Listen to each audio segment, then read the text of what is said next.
Sua morte ali na cruz carregou a minha dor.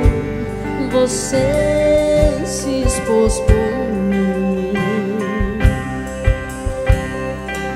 se entregou em meu lugar e me deu uma nova chance. Eu vou recomeçar. Eu vou deixar na cruz tudo que passou, tudo que ficou pra trás. Olho pra você, corro pra você, o teu amor me chama.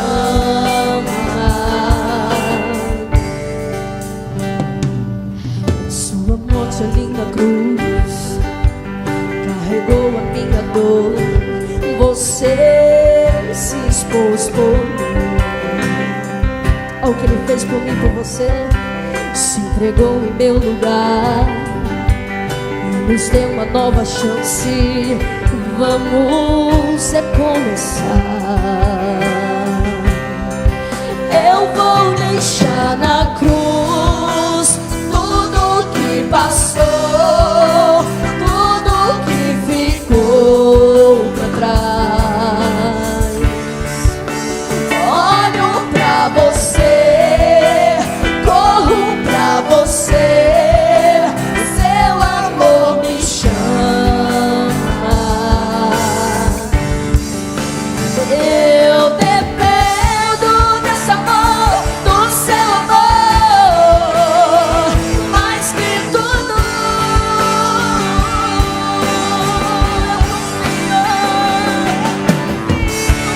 Esse amor pra curar dores.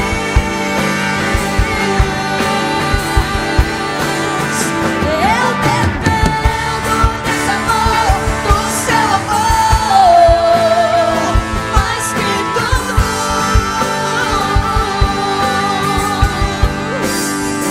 Eu confio que esse amor tem poder pra curar dores.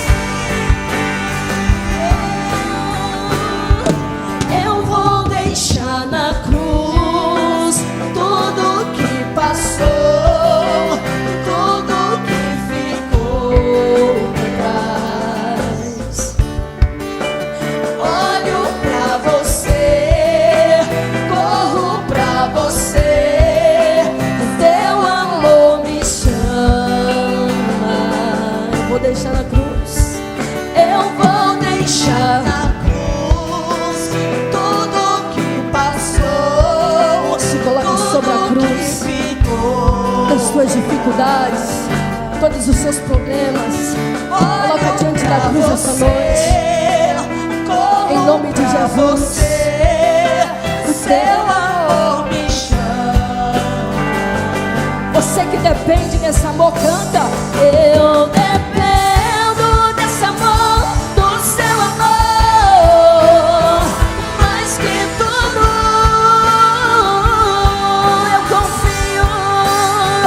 Eu confio que esse amor tem poder pra curar dores.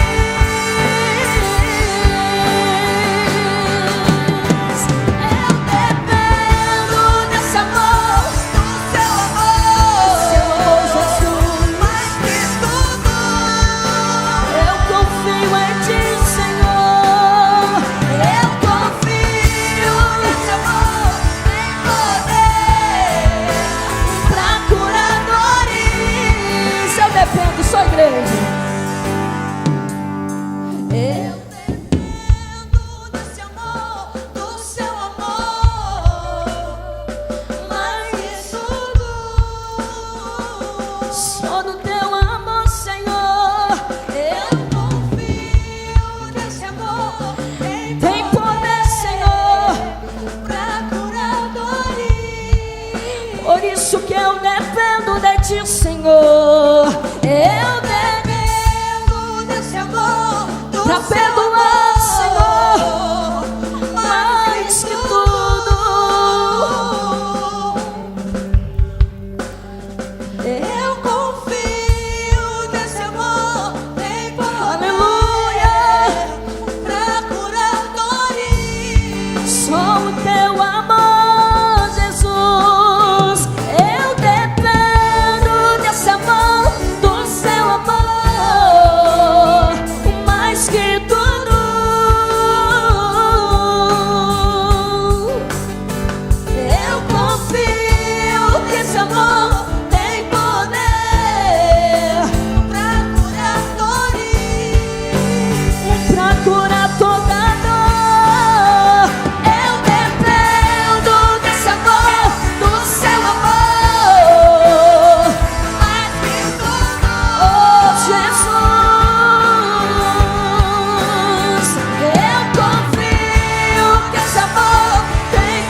duas últimas quarta-feiras o Senhor tem falado conosco.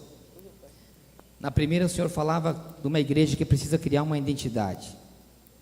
Na quarta-feira passada, através do capítulo 10 do livro de Mateus, o Senhor falava daquele que recebe um profeta em sua casa, ele recebe honra de profeta. Aquele que recebe a um justo, recebe uma honra de justo.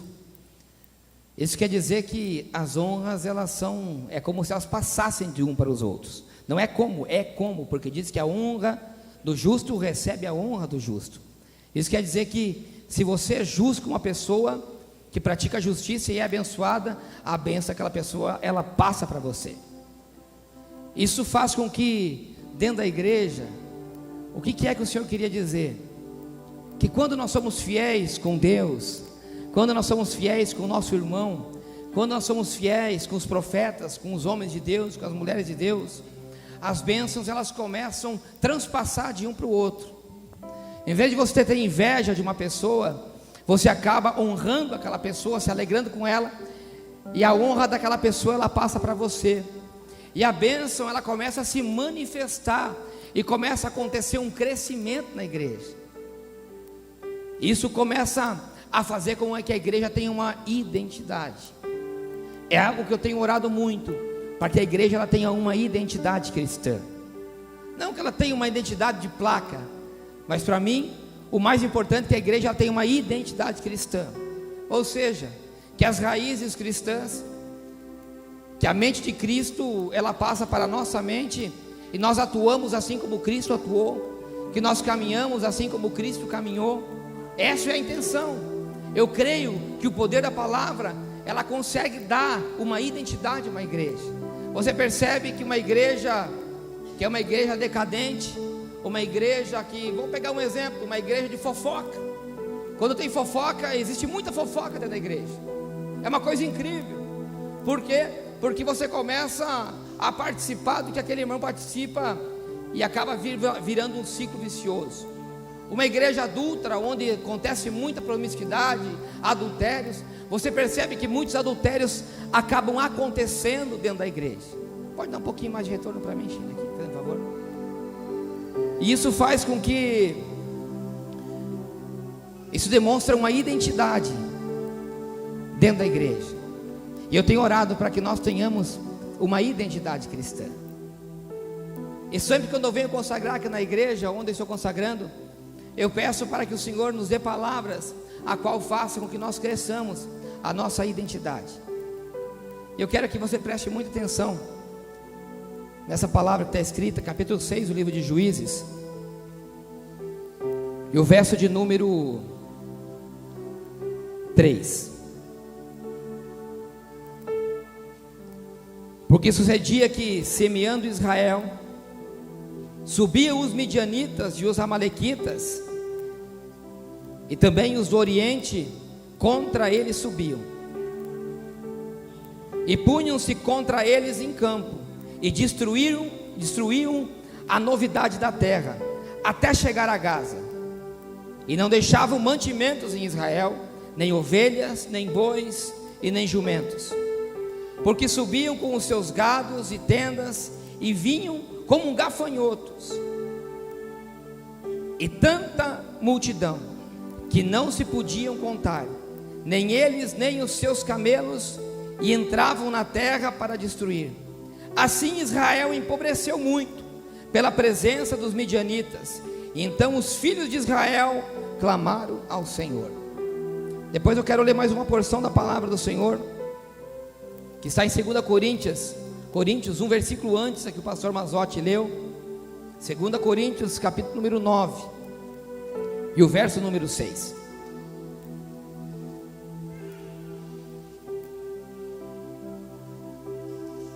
Diz assim: e digo isto, lembre-se, que o que semeia pouco, pouco também ceifará. O que semeia em abundância também ceifará. Novamente, o que semeia pouco, pouco também ceifará, e o que semeia em abundância, em abundância também ceifará. Até aqui. Eu lembro que quando eu era menino, bem menino, 10, entre 9, desde os meus 6 anos, eu queria ser agricultor, eu queria ser colono. Como minha família é uma família de raízes pobres, humildes do campo, do interior do Rio Grande do Sul, como naquela época até era uma dificuldade, época de 75, 76, 80, era uma dificuldade para todos, não era negócio de viajar para a praia, isso aí era coisa para poucos.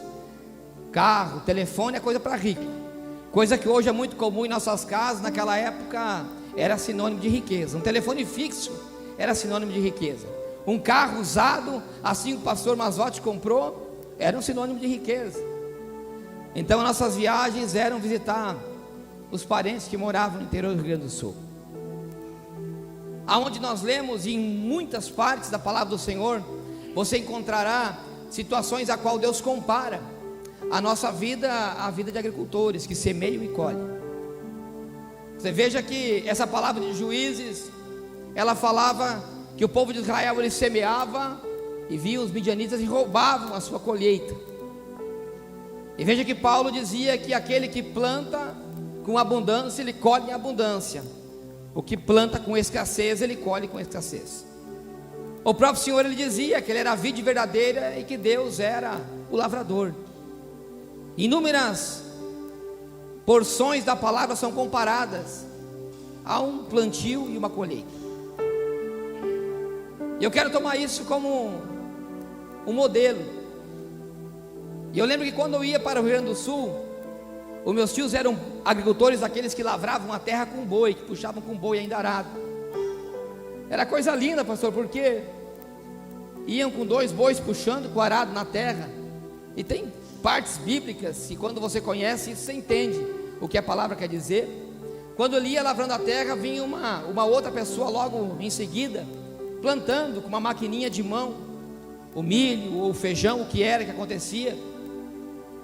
E eu ia em todas as épocas do ano para lá. Eu ia no inverno e também ia no verão. Então eu ia nas 2 férias. E eu lembro quando eu chegava no verão, o milho já estava grande. Então se tinha que pegar a enxada e capinar no meio entre as fileiras que tinha o milho plantado. Você tinha que capinar para poder carpir o inso que começava a crescer no meio da plantação.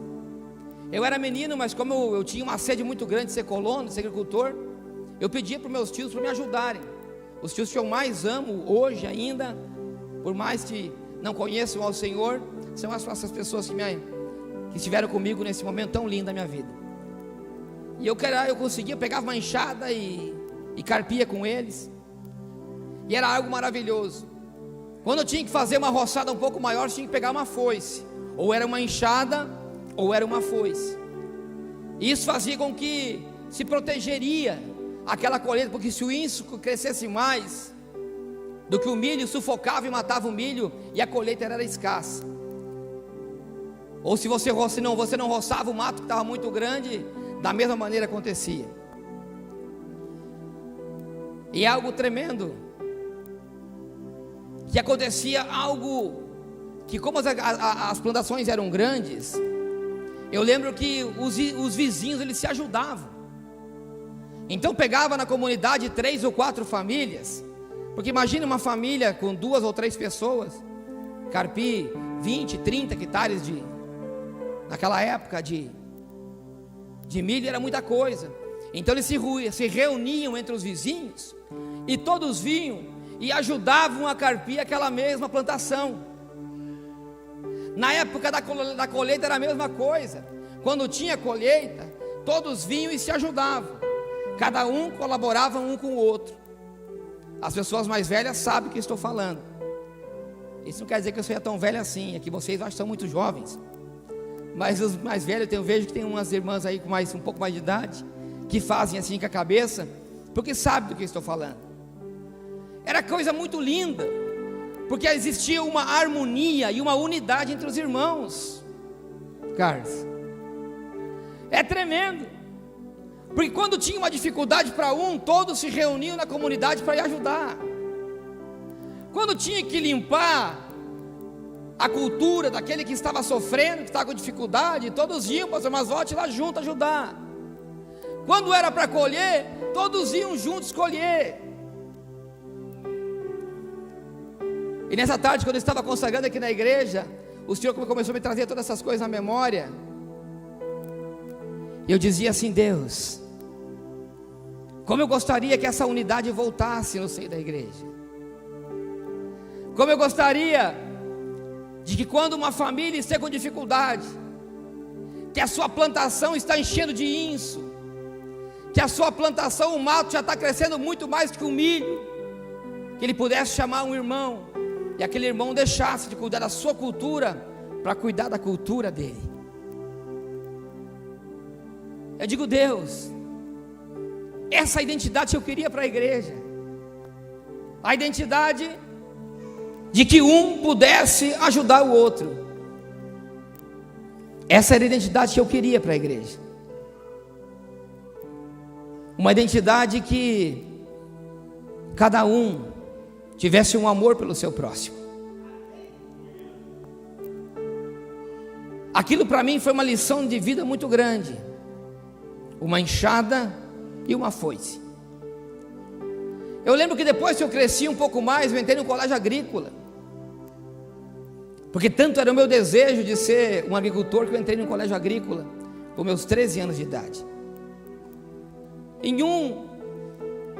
No último ano de minha formatura, no meu terceiro ano, segundo grau, eu tive que fazer um estágio.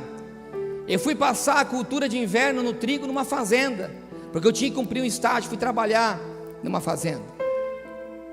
Na minha mente eu tinha, como tinha aprendido com meus tios, que se arava a terra com um arado e se plantava numa terra arada. Quando eu fui trabalhar naquela fazenda,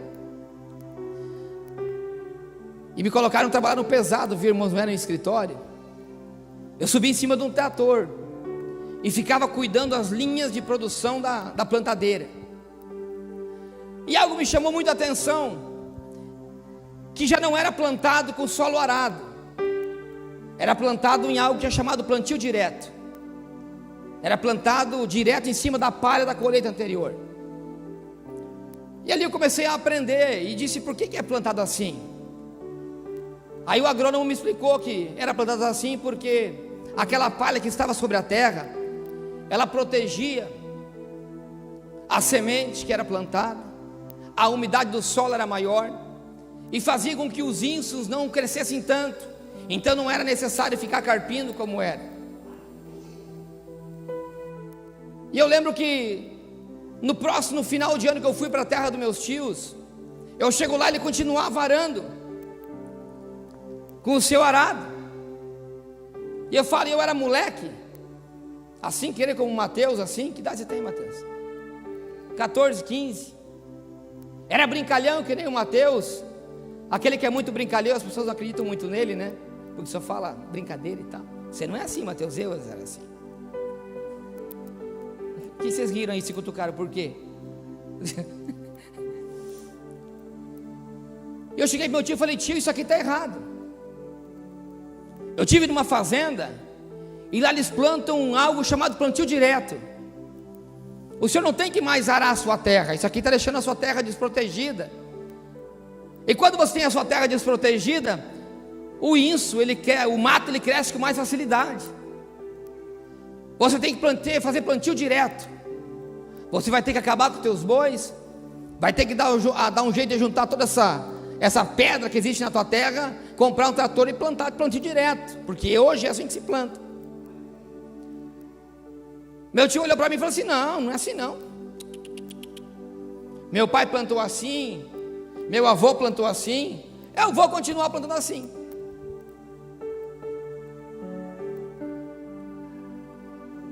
E eu comecei a fazer uma discussão com ele, falei, não, você está errado. Ele falava, não, você que está errado. Não, o senhor está errado. Eu falei, não, o senhor que está errado. E ficou aquela discussão, no final ele não fez o que eu falei para ele. Fez depois de muito tempo. E tem algo que acontece dentro da igreja. que nós somos resistentes a mudanças.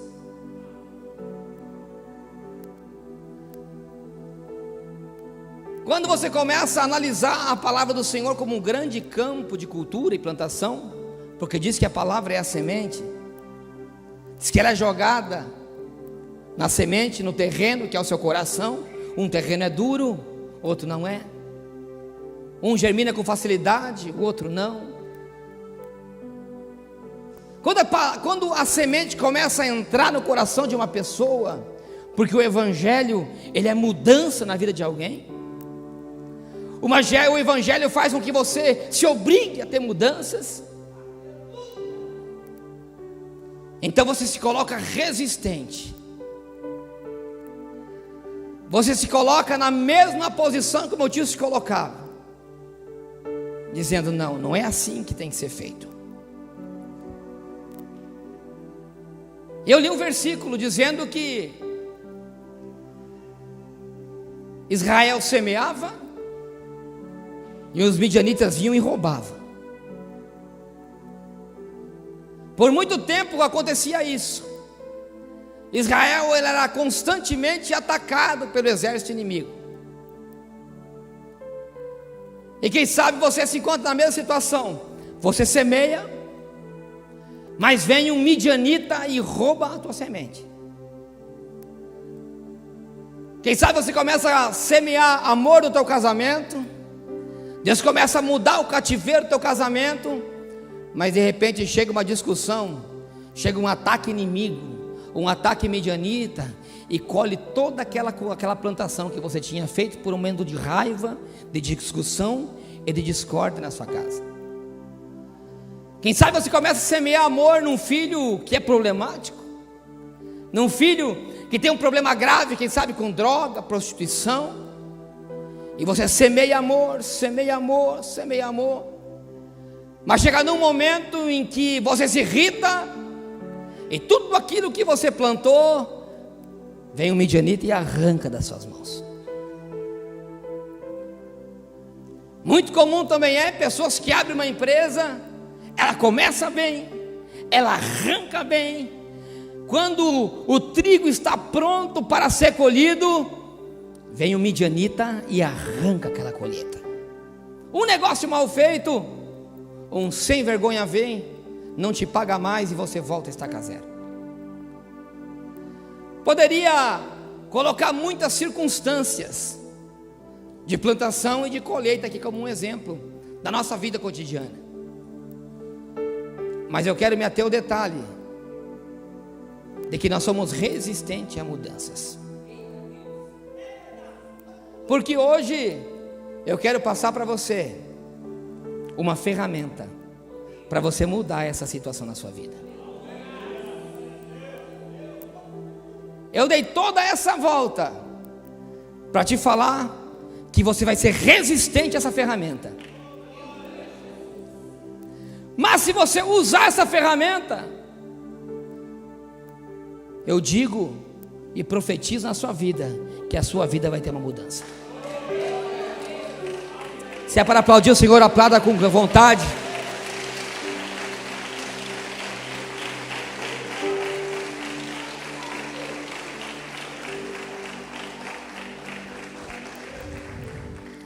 E essa palavra de hoje vai ser uma palavra profética para a sua vida.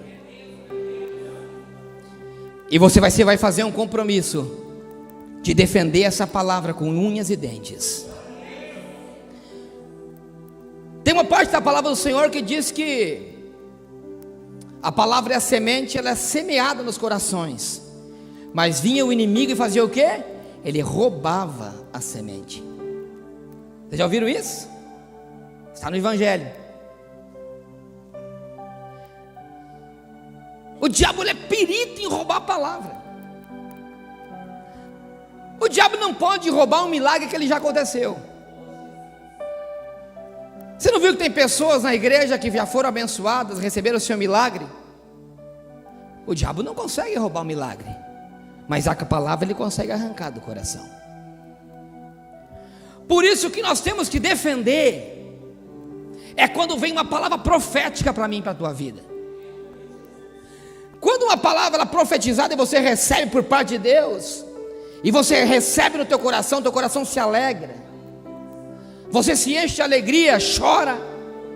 Você nunca percebeu que tem vezes que as lágrimas correm e você não sabe por quê? Você nunca percebeu que de repente começa a dar um frio na barriga, no estômago, e você acha que está passando mal, mas não é passando mal, é a presença do Espírito Santo que é tão grande em alguém, que você não consegue se conter. E a palavra é assim, quando ela chega como um boom no coração. E é isso que o diabo faz e quer roubar de você. Como é que ele faz isso? Ele começa a dizer: não, isso não vai acontecer, isso é uma mentira. Aquele que profetizou na tua vida usou de carne e não foi o Espírito Santo. E se você dá lado, aquela palavra que foi semeada, ela é roubada do seu coração.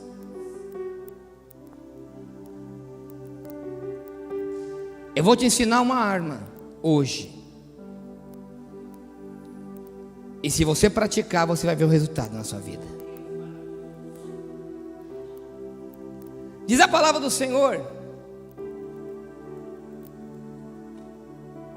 Eu disse que aquele que semeia pouco, nós lemos 2 Coríntios, também colherá pouco. Aquele que semeia fartura, ele também colherá em fartura. Essa palavra não é simplesmente na parte de oferta. No culto de quarta-feira passada, o que nós falamos? De que quando nós honramos e nós semeamos no terreno de um profeta, nós recebemos a honra do profeta. Quando você semeia na vida de um servo de Deus, e aquele servo de Deus, ele é uma pessoa abençoada espiritualmente, a bênção do Espírito Santo, ela pula para a tua vida. Você semeia na vida dele. Quem sabe não é com dinheiro, quem sabe é simplesmente com intercessão, com oração na vida de alguém que está batalhando na frente, no ministro. Oração é uma semente. Você semeia aquilo. Existe um outro tipo de semente que eu te desafio você fazer, para você ver que não dá resultado. Você está morrendo de pressa, você está com os seus minutos contados. Você chega no supermercado e está chegando a tua vez no caixa, e você olha para trás e vê uma mulher com 2 filhos no pescoço, chorando, e com um carrinho de compra desse tamanho. Aí você olha para ela e o Espírito Santo fala para você assim: dá o teu lugar para ela. Eu desafio você a fazer. Você fala: senhora, passa no meu lugar que eu vou ficar aqui atrás esperando, que a senhora está muito mais precisando que eu.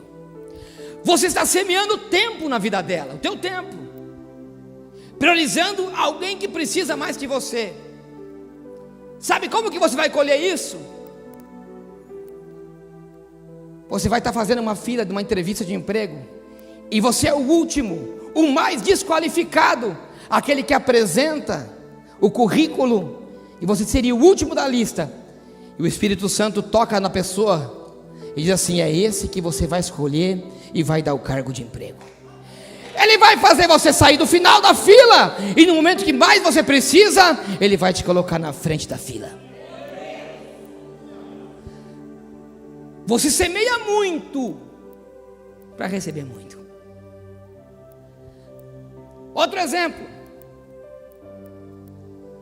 você chega numa fila do McDonald's, ou numa fila não, quando você está entrando no Mac, você tem o dinheiro só para um Mac, e está morrendo de vontade, e sempre na porta do Mac é cheio de criança pedindo McDonald's.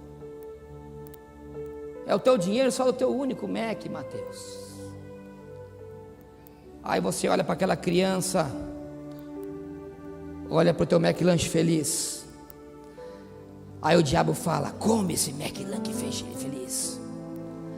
Aí o Espírito Santo fala: não, semeia no coração dessa criança. Aí o diabo fala assim: não, come 2 McLanche feliz. E o Espírito Santo fala: compra 3 McLanche para essa criança. Aí você resiste à voz do diabo e semeia 3 McLanche na vida daquela criança. Sabe o que vai acontecer no futuro? É que quando você mais precisa, alguém vai estender e não vai te dar um McLanche, vai te dar uma compra inteira do supermercado. Nós estamos falando de semear. Nós estamos falando do que nós falamos na quarta-feira passada, que é honra. Uma igreja que vive de honra, ela vive na plenitude de Deus. Nós estamos falando de semear.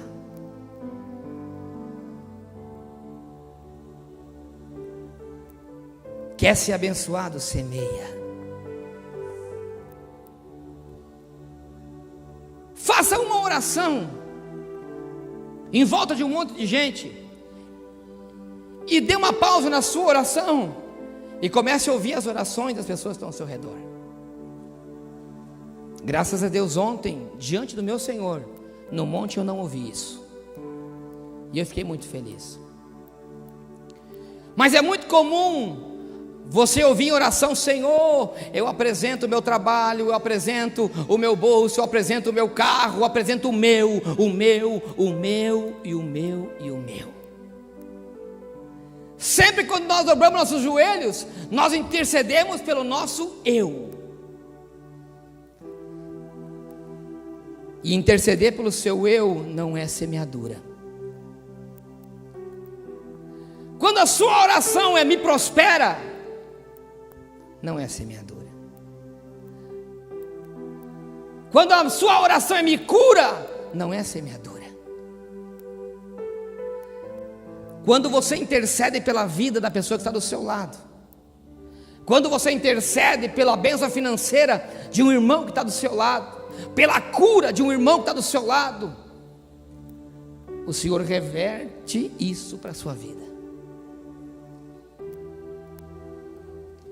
Olha que palavra tremenda, livro de Provérbios, capítulo 11, verso 24, só presta atenção, não abra a tua Bíblia. Há quem generosamente, há quem dê generosamente e vê aumentar as suas riquezas, e olha só, e outros retêm o que deveriam dar e caem na pobreza. Há quem dê generosamente e vê aumentar suas riquezas. Há quem retém o que deveria dar e vê a sua vida cair em pobreza. Veja que a palavra de Deus ela é a contrária do que eu e você vivemos. E por isso que eu falei que você seria resistente à mudança.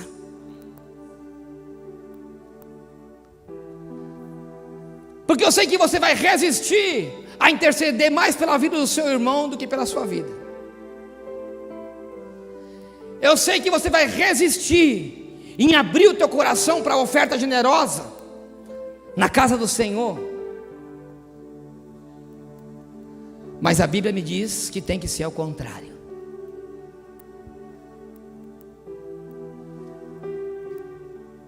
Eu estou apresentando nessa noite uma nova maneira de você cultivar. Eu estou te dizendo que você já não tem que mais passar o arado na terra. Você tem que fazer um plantio direto. Eu estou passando uma palavra na igreja hoje para mudar o dia de amanhã. Eu estou dando uma palavra para a igreja de que você vai começar a mudar a sua maneira de viver. Você já não vai olhar mais o teu eu e vai olhar o teu próximo.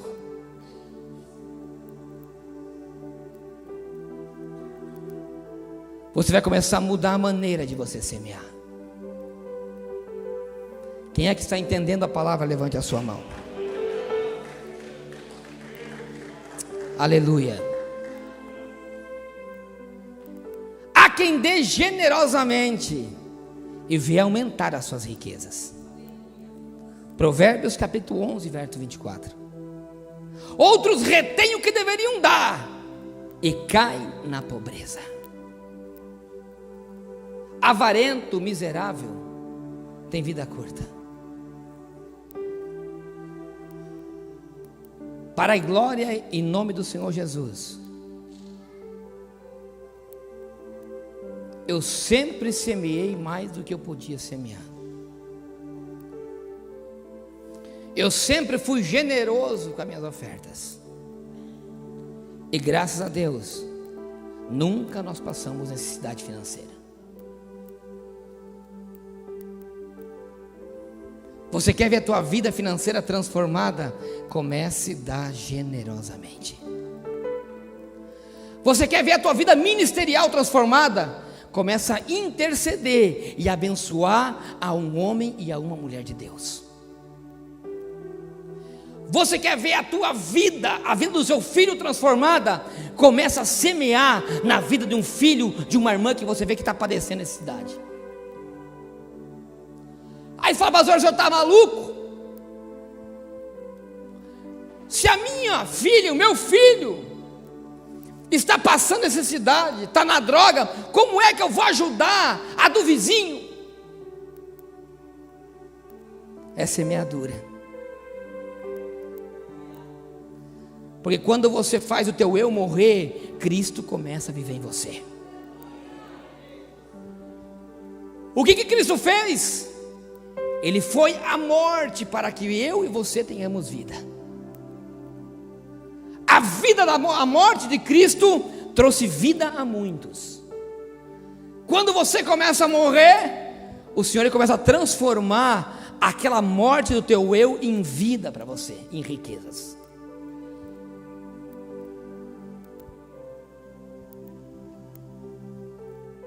E aí sabe o que acontece?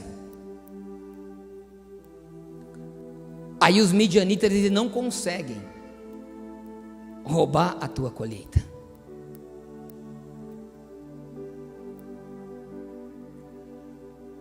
Olha que palavra tremenda. Joel, capítulo número 3 e verso número 10.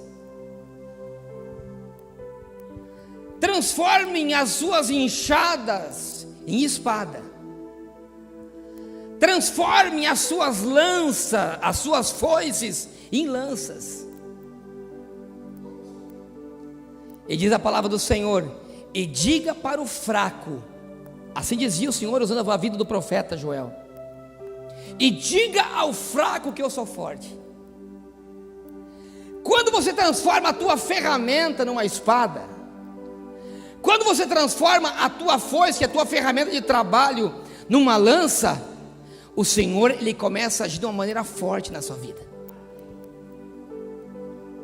Qual que é a ferramenta que Deus entregou na sua mão? Tem dinheiro? Oferte. Tem dom para ensinar na igreja? Ensine. Tem talento para ajudar as outras pessoas com matemática, com aula, com qualquer coisa? Ajude. Transforme a ferramenta que Deus te deu, a enxada que Deus te deu, numa espada. Transforme a foice que você tem na tua mão, transforme essa foice numa lança. Quando você pega a ferramenta que você tem e você usa a favor da obra do Senhor, o Senhor ele diz: você pode ser fraco, mas eu sou forte. E aí o que acontece? O que eu falei na semana passada. O cenário e a vida de Sama, um dos valentes de Davi. Eu vou repetir de novo essa história.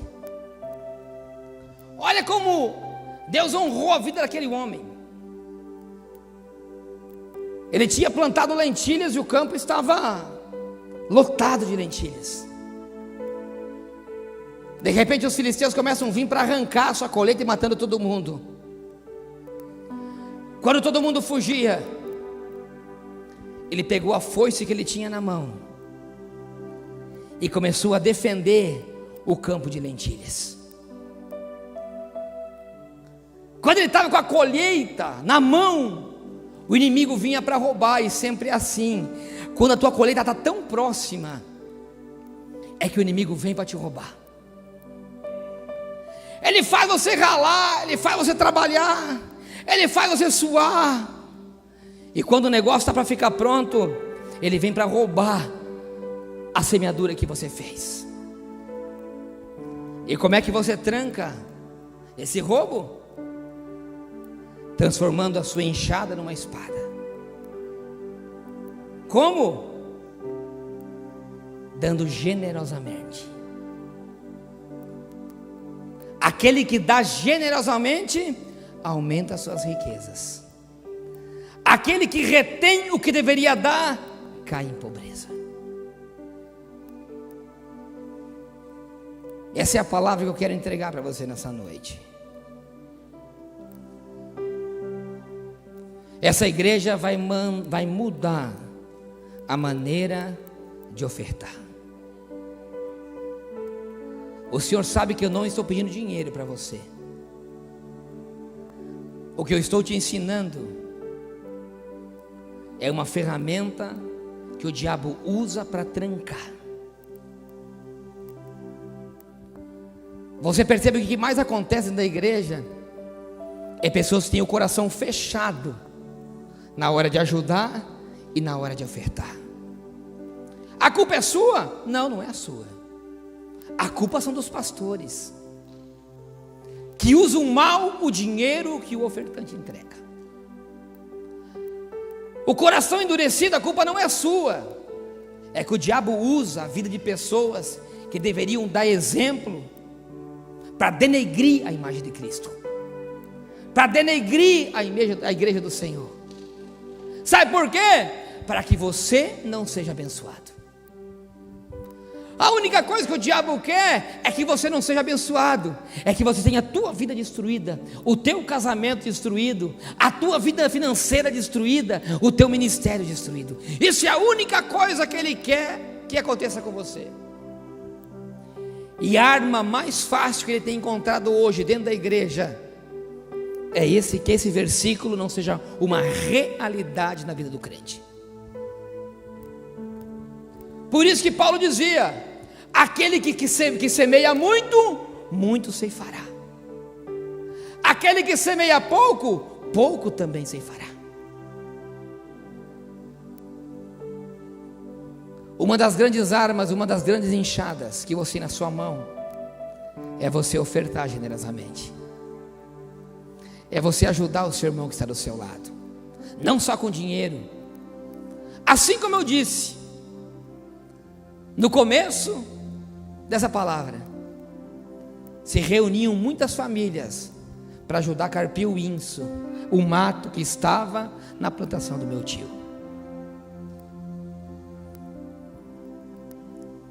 Quando nós nos unirmos como igreja, com um coração generoso, o Senhor vai transformar o nosso cativeiro. O Senhor ele vai mudar o nosso cativeiro. Quando nós entendermos que bem-aventurado é muito mais aquele que dá do que recebe, a gente consegue mudar o cativeiro. Isso é a cruz. Negar a si mesmo por amor de muitos. Isso é a cruz. Essa é a mensagem da cruz. A cruz dói, ela é pesada, mas a cruz ela é vitoriosa. A cruz é o nosso símbolo. A cruz é a nossa redenção. A cruz é a nossa esperança. A única saída que eu e você temos, não existe outra, é a cruz. O evangelho não tem mistério. O evangelho ele só tem um destino, o Gólgota, a cruz. O evangelho só tem um caminho, não tem muitos caminhos. Existem muitas doutrinas, mas o caminho é um só, é a cruz.